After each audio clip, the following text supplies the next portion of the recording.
والسلام على أشرف المرسلين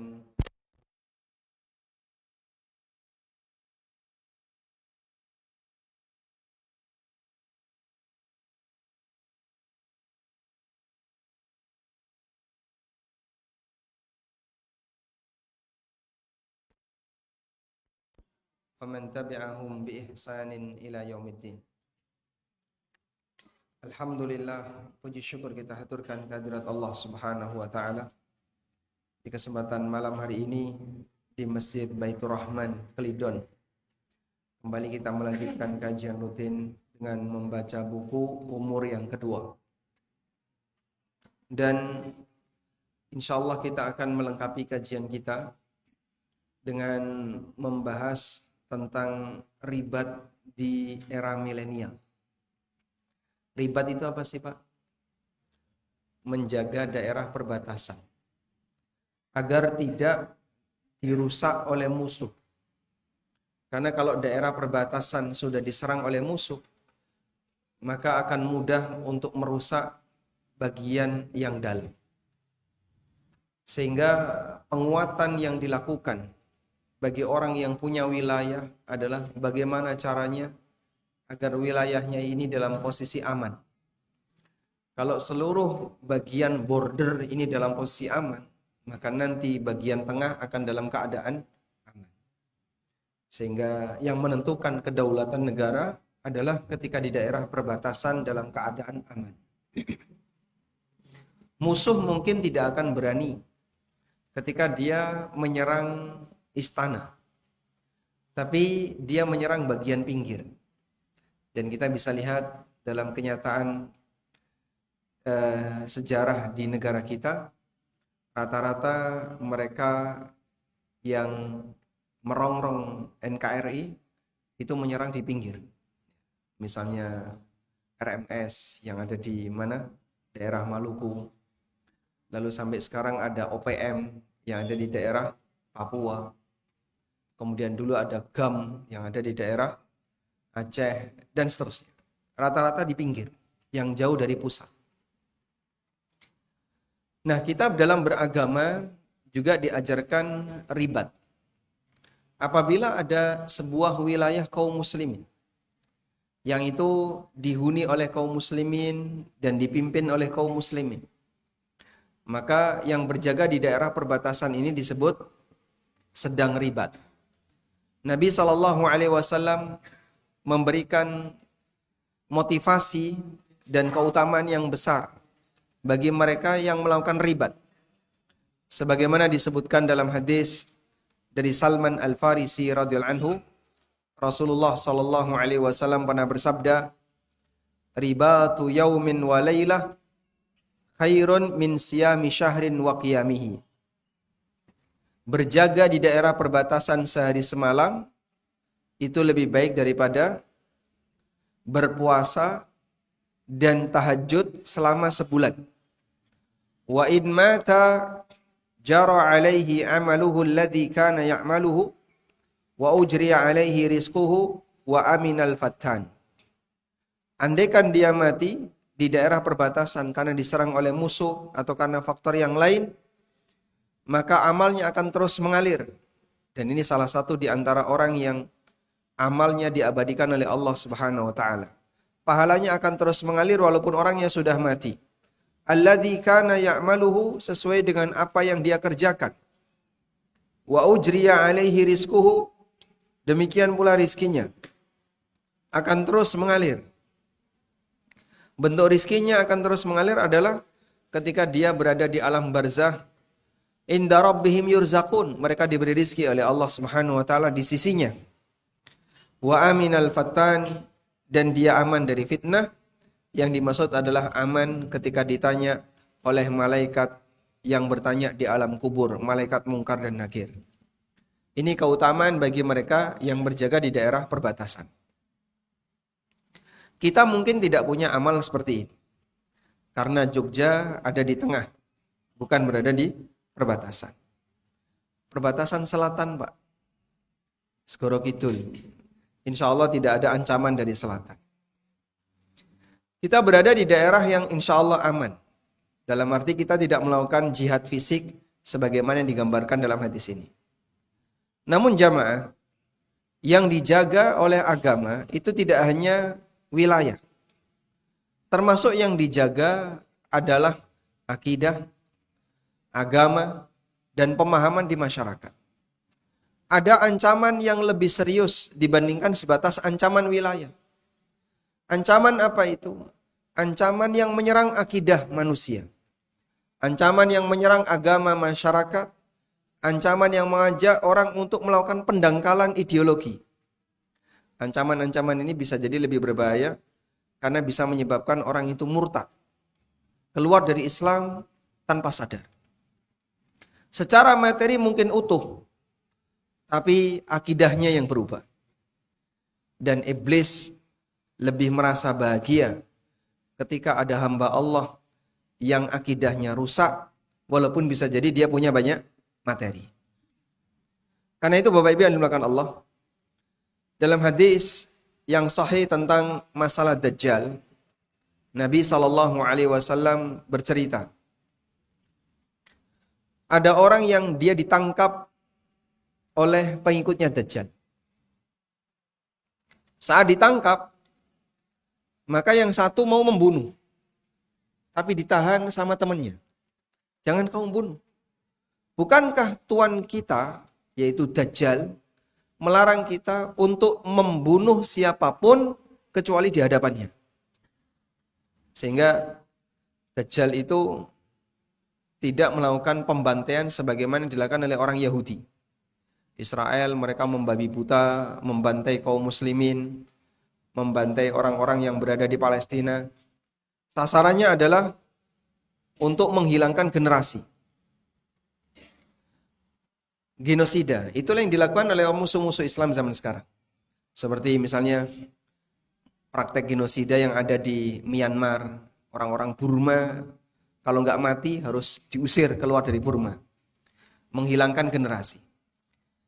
Sehingga lukanya ada di luka fisik, tapi imannya nggak hilang.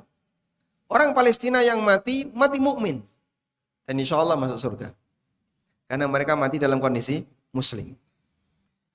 Sehingga imannya tidak hilang, akidahnya tidak hilang. Yang hilang nyawa mereka, harta mereka, sawahnya dibiarkan.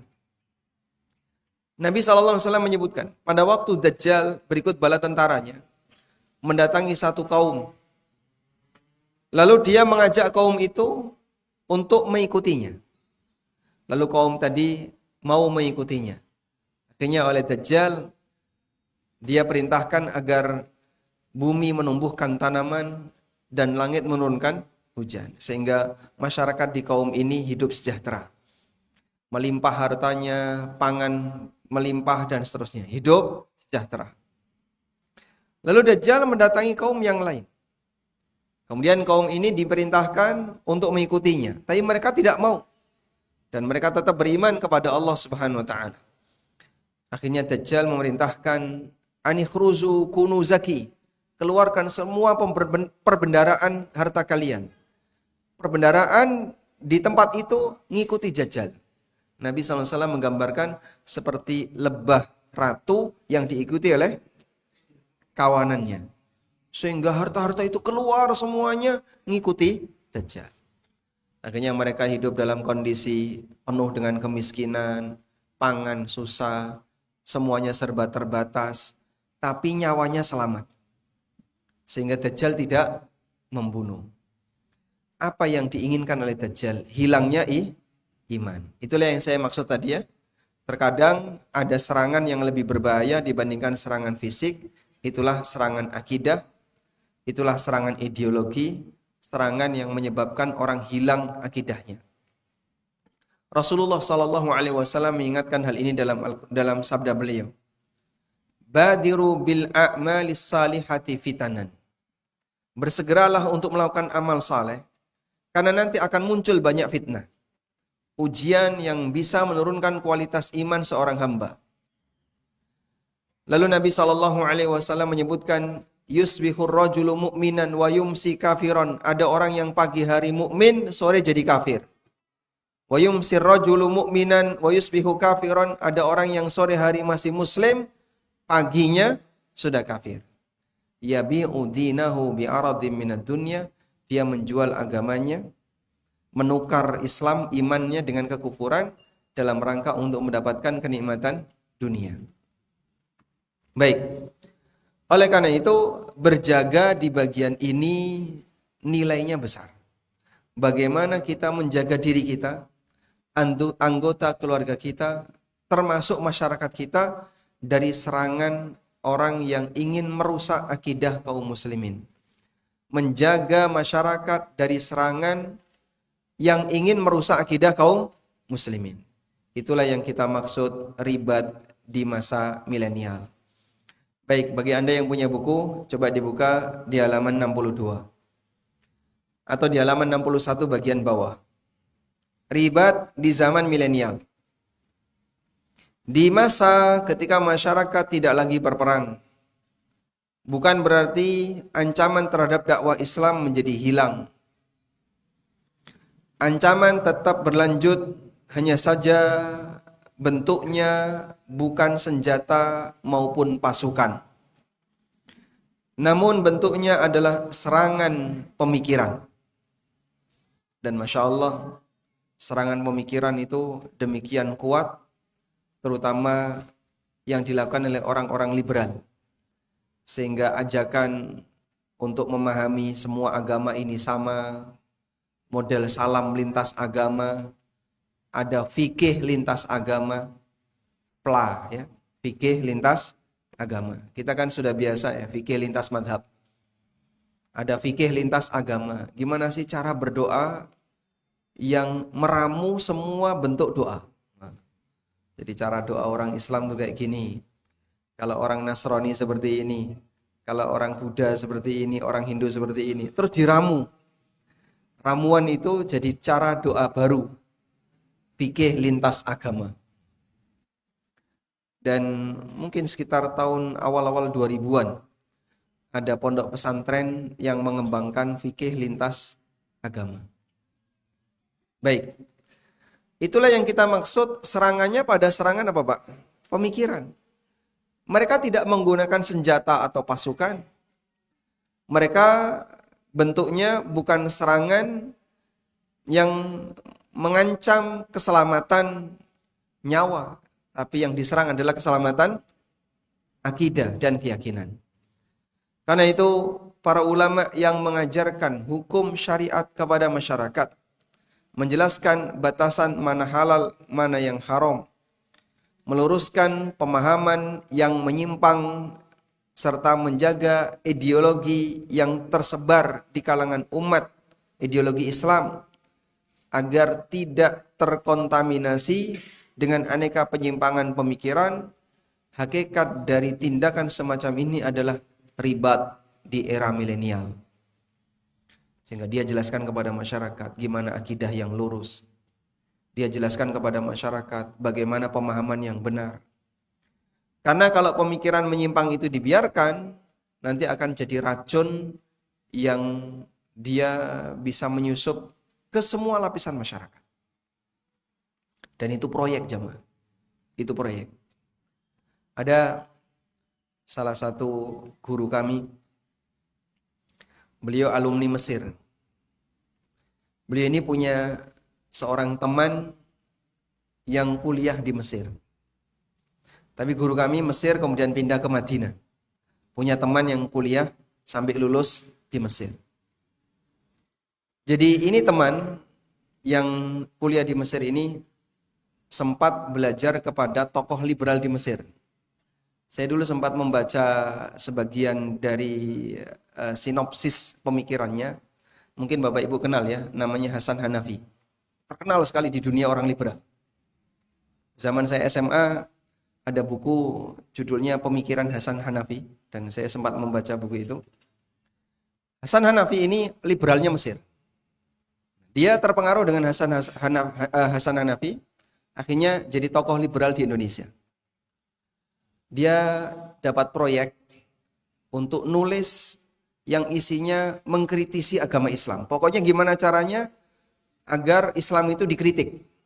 Jadi yang dikritik ajaran Islamnya, bukan sikap kaum muslimin. Kalau ada orang muslim yang salah dikritik itu hal yang biasa. Tapi yang dikritik apa? Ajaran Islamnya. Misalnya menggugat keautentikan Quran. Quran itu nggak otentik. Atau menggugat tentang keabsahan hadis. Hadis itu nggak sahih. Nggak valid. Masa berusia 1400 tahun masih bisa bertahan? Itu nggak mungkin, pasti akan ada perubahan. Sehingga gimana caranya dia menanamkan kepada masyarakat bahwa Islam itu bukan satu-satunya agama yang mutlak benar. Dibuat ragu masyarakat. Itu proyeknya.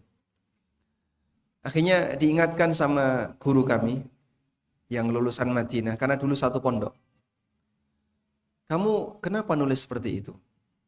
Terus dia bilang bayarannya mahal. Kita nggak boleh menukar iman dengan harga yang murah. Dunia seisinya itu murah. Apa dia bilang? Yang dilarang oleh Allah kan, wala tashtaru bi ayatillahi thamanan qalila. Jangan kau menjual ayat Allah dengan harga yang murah. Ini harganya mahal. Dibayar pakai apa? Dolar. Yang dilarang itu jangan menjual ayat Allah dengan harga yang murah.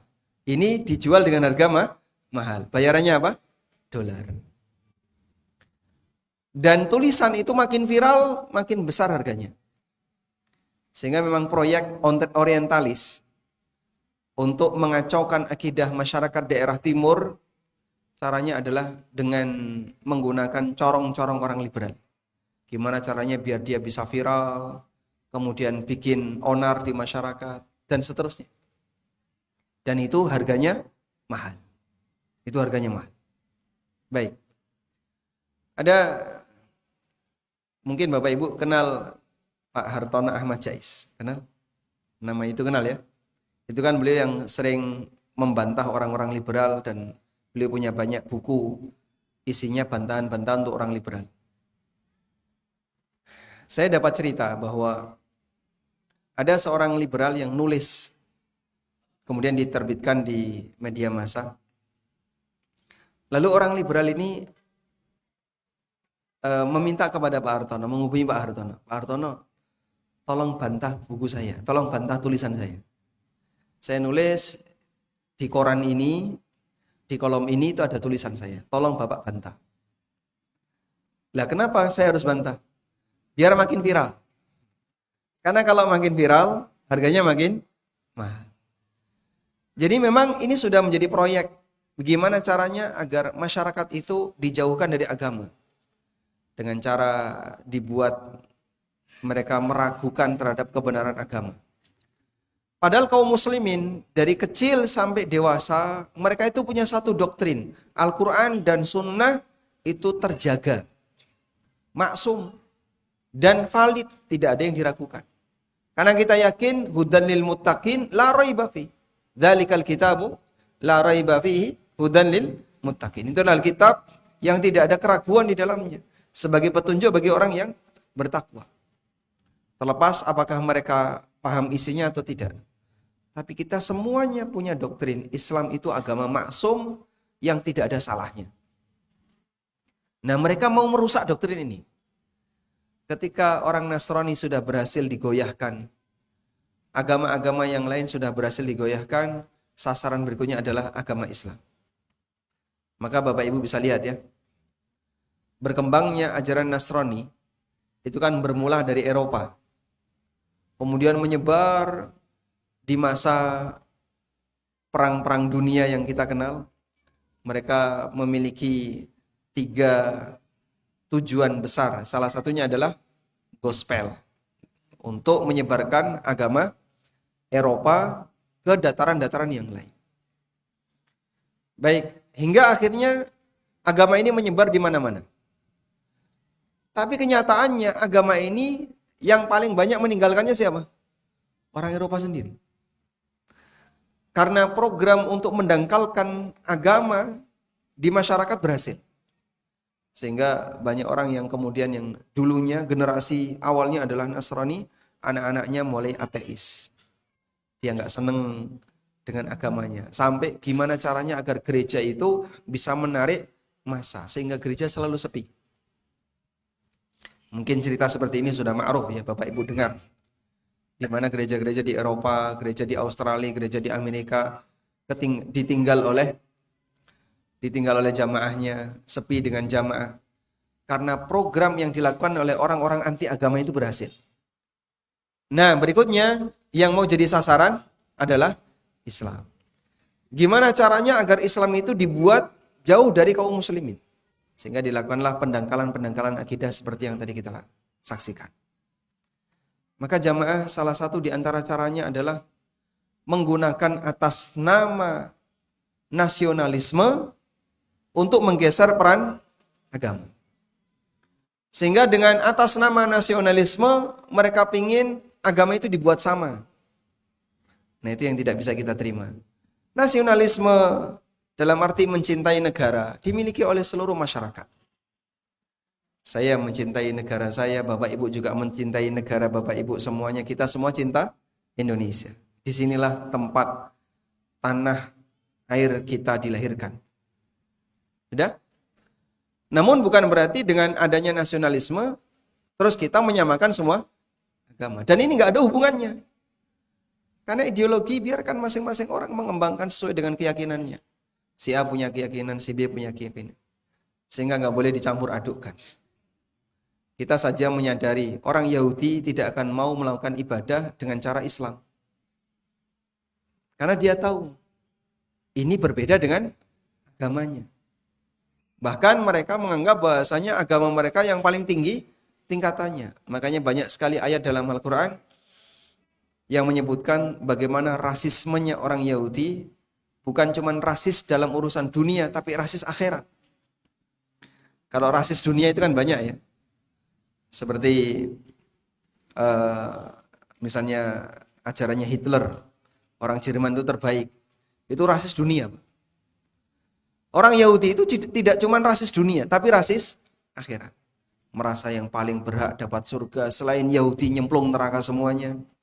Merasa yang paling dicintai Allah, sehingga mereka mengatakan nahnu abnaullahi wa ahibba'u. Kami adalah makhluk-makhluk yang dicintai oleh Allah. Rasisnya itu rasis akhirat. Itulah yang kemudian Allah Subhanahu wa taala menyebutkan dalam banyak ayat di Al-Qur'an yang isinya menyebutkan kesesatan-kesesatan Yahudi, penyimpangan Yahudi. Baik. Sehingga mereka tidak mau mengikuti ajaran kita. Karena mereka tahu kita berbeda dengan ajarannya. Kembali lagi, sehingga proyek yang dilakukan oleh sebagian masyarakat untuk melakukan pendangkalan masalah akidah, ini racun bagi umat. Dan jangan dibiarkan Anda mendakwahkan kepada masyarakat untuk menjaga agama mereka agar mereka jadi bertahan dalam ideologi yang benar. Itu masuk kategori apa tadi? Ribat di daerah perbatasan.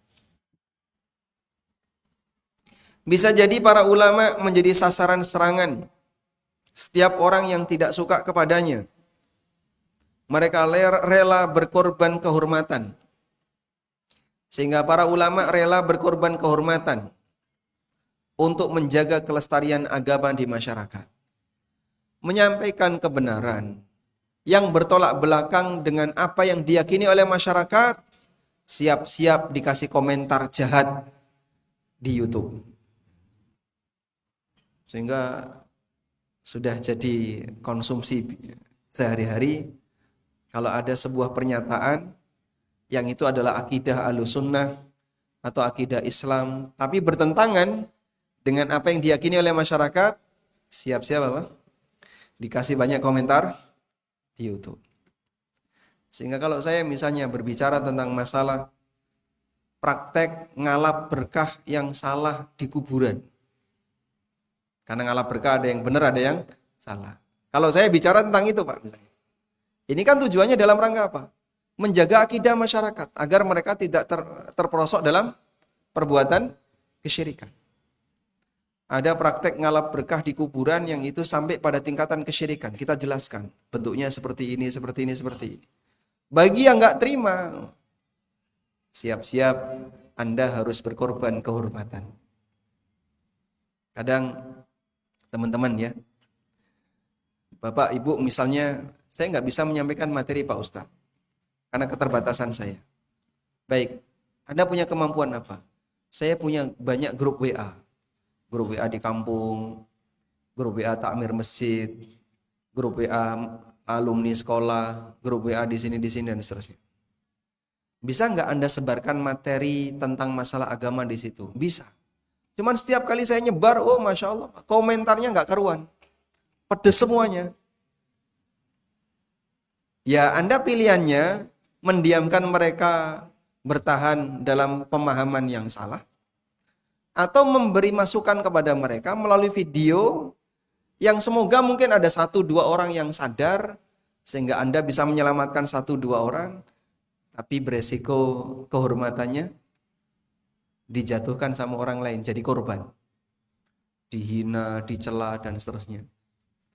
Ada salah satu teman ya, nggak jauh dari rumah kami, beliau taruh video di grup takmir.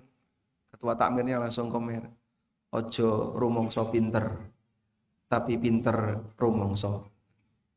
Wallahu a'lam. Ojo rumongso pinter. Loh cuman nyari ngasih video itu rumongso pinternya di mana, Pak?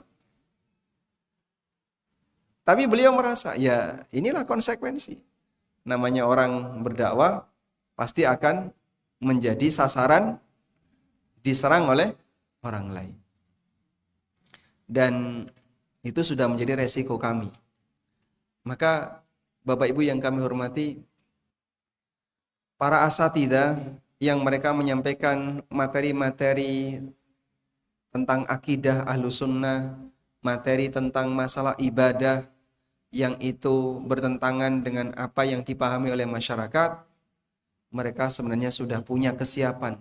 Saya siap untuk jadi korban kehormatan. Sehingga mungkin akan dicela, mungkin akan dihina, mungkin akan diserang oleh banyak orang, dan seterusnya. Baik. Karena itu, coba kita bacakan di sini sebuah muqaddimah yang pernah disampaikan oleh Imam Ahmad. Yang muqaddimah ini adalah pengantar yang beliau tulis dalam buku beliau Ar-Raddu 'alal Jahmiyah, bantahan kepada sekte Jahmiyah. Muqaddimah yang sangat bagus, dan pertama kali saya mendengar muqaddimah ini, saya sangat tertarik untuk memahaminya. Sekitar tahun 2005 saya mendengar muqaddimah ini. Kalimatnya seperti ini. Alhamdulillahilladzi ja'ala fi kulli zamanin fatratan minar rusuli baqaya min ahlil ilmi. Segala puji bagi Allah yang telah menjadikan ada para ulama di setiap zaman yang di situ tidak ada nabi. Seperti zaman kita nggak ada nabi. Segala puji bagi Allah yang telah menjadikan adanya ulama di zaman yang di situ tidak ada nabi. Bagaimana tugas para ulama ini? Yad'una man dhalla ilal huda. Mereka mengajak menuju petunjuk orang-orang yang tersesat. Mereka mengajak orang-orang yang tersesat ilal huda, menuju petunjuk. Wa yubsiruna minhum wa yusabbiruna minhum 'alal adha, dan mereka bersabar terhadap gangguan yang diberikan oleh masyarakatnya. Karena itu konsekuensi. Ada masyarakat yang menjauh dari ajaran Nabi SAW, dia kembalikan, wa yusabbirun, dan mereka bersabar ketika mereka mendapatkan celaan dari masyarakat. Wa yahyawna bi kitabillahi ta'ala al-mauta wa yubassiruna bi nurillahi ta'ala ahlal ama. Mereka menghidupkan orang-orang yang telah mati dengan kitabullah dan menerangi pandangan orang-orang yang buta dengan cahaya Allah. Fakam min qatilin li iblisa qad ahyauhu. Betapa banyak korban iblis yang mereka hidupkan.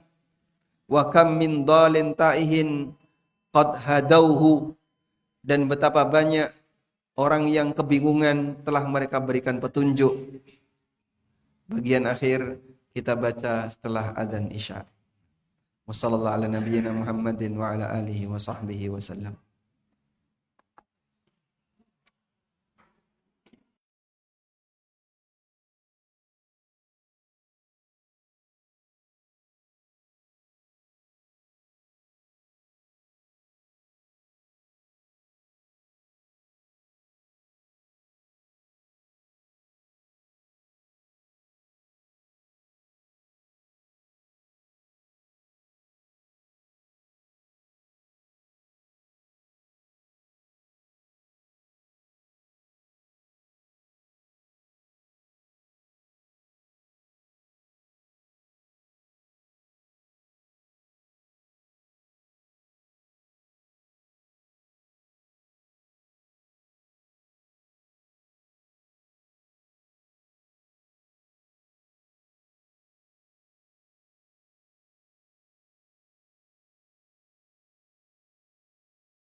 Allahumma salli ala Muhammad. Allahumma rabbana atina salatan.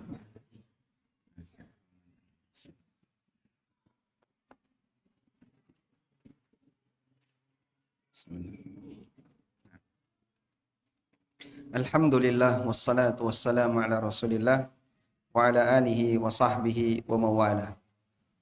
Kita lanjutkan muqaddimah yang disampaikan oleh Imam Ahmad dalam kitab beliau Ar-Raddu 'alal Jahmiyah.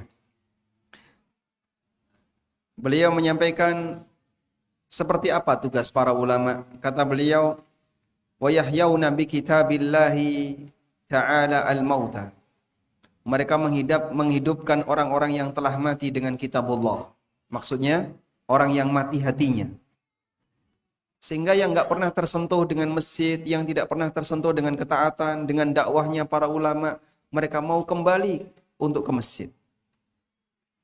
1-2 orang yang dulunya jauh dari Islam, badannya penuh dengan tato, setelah itu dia datang untuk mendekat dan bahkan menjadi salah satu panitia kajian. Kita bisa jumpai seperti itu di masyarakat. Atas jasa siapa? Ilmu yang disampaikan oleh para ulama yang mereka mendakwahkan Islam kepada masyarakat. Wa yubassiruna binurillahi ahlal 'ama. Mereka membuat orang-orang yang buta bisa melihat dengan cahaya Allah, yaitu dengan ilmu. Yang dulunya enggak ngerti jadi ngerti. Sehingga yang sebelumnya enggak ngerti gimana cara sholat yang benar, sekarang jadi ngerti. Yang dulunya enggak tahu tentang mahram itu apa, sekarang jadi ngerti. Yang dulunya enggak tahu tentang batasan harta halal, harta haram, sekarang jadi ngerti. Itulah orang yang membuat orang yang buta jadi bisa melihat dengan cahaya Allah. Fakam min qatilin iblisa qad ahyauhu. Betapa banyak korban iblis yang telah mereka hidupkan. Wa kam min dhalin taihin, dan betapa banyak orang yang menyimpang, yang kebingungan, qad hadauhu, yang mereka berikan petunjuk. Fama ahsana atharahum 'alan nas. Betapa baiknya jasa mereka kepada masyarakat. Wa ma aqbaha atharan nasi 'alaihim. Tapi betapa buruknya balasan yang diberikan oleh masyarakat kepada mereka. Sehingga mohon maaf ya, seorang dai, dia berkarya dalam waktu tahunan, lalu kejeglong sebulan. Kemudian apa? Kehormatannya hilang selamanya. Karena kemudian mungkin masyarakatnya, orang berada di sekitarnya mencela beliau, sehingga seolah-olah sudah tidak ada nilai baiknya sama sekali. Sehingga kadang seorang ustadz berdakwah tahunan, dipercaya oleh masyarakat selama tahunan, lalu kejeglong, dia masuk keperosok ke dalam jurang sekali. Salah sekali atau salah 2 kali. Kebaikannya diapain? Dilupakan. Keburukannya diingat-ingat. Beda dengan dukun ya. Dukun itu berbohong bertahun-tahun. Bener 1, diingat-ingat. Oh iya ya, kok cocok. Bener ya? Iya cocok. Bener 1, diingat-ingat. Pawang hujan itu gagalnya berkali-kali, Pak. Walaupun sudah cetok-cetok gagal, tetap ada yang mau ngambil. Wallahu a'lam. Demikianlah dukun. Salah banyak dilupakan, benar 1 diingat-ingat. Kalau guru agama, benar banyak dilupakan, salah 1 diingat-ingat. Tilka idzan qismatun diza. Ini adalah suasana yang tidak adil. Ini sikap yang tidak adil. Penjahat, salahnya banyak, benar 1, itu yang diingat-ingat. Tapi orang baik, kebaikannya banyak, salah 1, itu yang diingat-ingat. Sehingga betapa masyarakat ini terkadang memberikan sikap sangat tidak adil. Ada preman, kok sekali dia ngasih sesuatu, ngasih makanan kepada orang lain, terus difoto gitu ya. atau di video diviralkan. Penampilan preman, wajah preman, hati dermawan. Padahal baru sekali itu. Orang yang rajin ke masjid, orang soleh, yang mungkin dia berkali-kali infak ke masjid, atau memberi makanan kepada orang, tapi nggak tahu, nggak kelihatan. Sekali misalnya dia punya masalah dengan orang lain, itu yang diingat-ingat, itu yang diviralkan. Itulah sikap tidak adil di masyarakat. Maka benar apa yang dinyatakan oleh Imam Ahmad, betapa buruk sikap masyarakat kepada mereka. Yanfauna an kitabillahi tahrifal ghali. Para ulama itu meluruskan penyimpangan yang dilakukan oleh al-ghalin, oleh orang-orang yang berlebihan menyimpang dalam masalah agama ketika salah paham terhadap kitabullah. Wantihalal mubtilin, dan para ulama memberikan pengarahan kepada masyarakat yang banyak sekali di antara mereka menolak kebenaran. Ini enggak benar, ini enggak benar. Lalu para ulama membenarkan. Seperti ini benar, ajaran ini yang benar, padahal banyak orang yang menolaknya. Wa ta'wilal jahilin. Para ulama juga meluruskan sikap sebagian orang yang ketika ngomong agama dengan latar belakang kebodohan.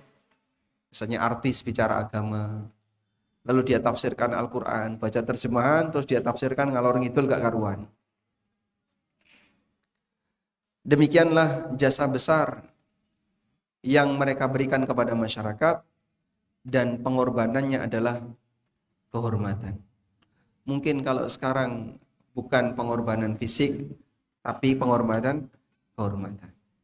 Baik, kita bisa nggak Pak seperti mereka? Minimal kalau tidak bisa seperti mereka, jadilah pendukung mereka. Karena manusia hanya ada 4 tingkatan. Pemegang kunci kebaikan dan orang yang mendukungnya. Pemegang kunci keburukan dan orang yang mendukungnya. Rasulullah sallallahu alaihi wasallam pernah mengatakan, wa inna minan nasi nasan mafatihun lil khair maghalikun lisyarr. Ada di antara manusia yang Allah jadikan sebagai pemegang kunci kebaikan dan menutup pintu-pintu keburukan. Wa inna minan nasi nasan. Ada sebagian orang yang mafatihun lisyarri maghalikun lil khair. Pemegang kunci pintu keburukan, pembuka keburukan, dan penutup kebaikan. Lalu Rasulullah SAW mengatakan, Fatuba liman ja'alallahu miftahal khairi fiyatihi. Maka beruntunglah orang yang Allah jadikan kunci pintu kebaikan ada di tangannya. Dan orang-orang yang mengikutinya. Maka saat dia membuka pintu kebaikan, diikuti. Sehingga jamaah, kalaupun kita tidak bisa menjadi pemegang kunci pintu kebaikan, minimal kita jadi apa? Pengikut orang yang membawa kunci kebaikan. Anda kasih dukungan. Walaupun hanya sebatas dukungan like, itu pun pakai tangan kiri. Di WA kan cuma pakai tangan, ada tangan kanan nggak? Like-nya sebelah kiri. Iya, gini kan? Iya. Walaupun itu. Tapi kemudian ada orang yang tertarik. Oh, ada yang nge-like. Oh, berarti bagus. Ditonton. Semoga satu orang dapat hidayah, kita dapat pahala yang luar biasa. Wallahu a'lam, demikian yang bisa kita sampaikan. Semoga bermanfaat. Wassallallahu ala nabiyyina Muhammadin wa ala alihi wa sahbihi wa sallam. Wa akhiru da'wana alhamdulillahi rabbil alamin. Wassalamualaikum warahmatullahi wabarakatuh.